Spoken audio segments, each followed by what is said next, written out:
Buti na lang, di tayo naabutan ng masamang mama na yun. O, ligtas ka na. Salamat, Tyrone. Mabuti at alam mo itong rest house namin. Lagi kasi ako sumasama kay nanay. Tuwing nadi-deliver siya, nadadaanan namin to lagi. Salamat ulit, Tyrone, sa pagsama at pagligtas mo sa akin. Siguro, kung wala ka, wala ako dito. Hindi na ako nakauwi sa amin. Wala yun. Di ba nga sabi ko sa'yo, para mo na rin ako kuya.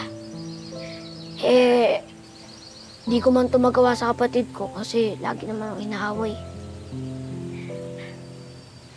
Alam mo, hindi ko makakalimutan na minsan sa buhay ko nakilala kita. Salamat, Tyrone. Salamat din, Bel.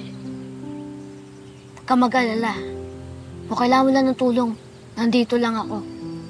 Pwede mo ko ulit maging kuya na handa kang protektahan. Thank you ulit, Tyrone. Sana nga magkita tayo ulit. Kaso, baka umuwi na ako sa Manila. Okay lang yan. Kahit di man tayo magkita ulit agad, tumingin ka lang sa langit. Sa langit? Oo, sa langit. Kasi, kahit saan man tayo pumunta, pareho lang naman ang langit na titingnan natin eh. Kaya, para na rin tayo magkasama, kahit magkalayo tayo. Maraming salamat, Tyrone.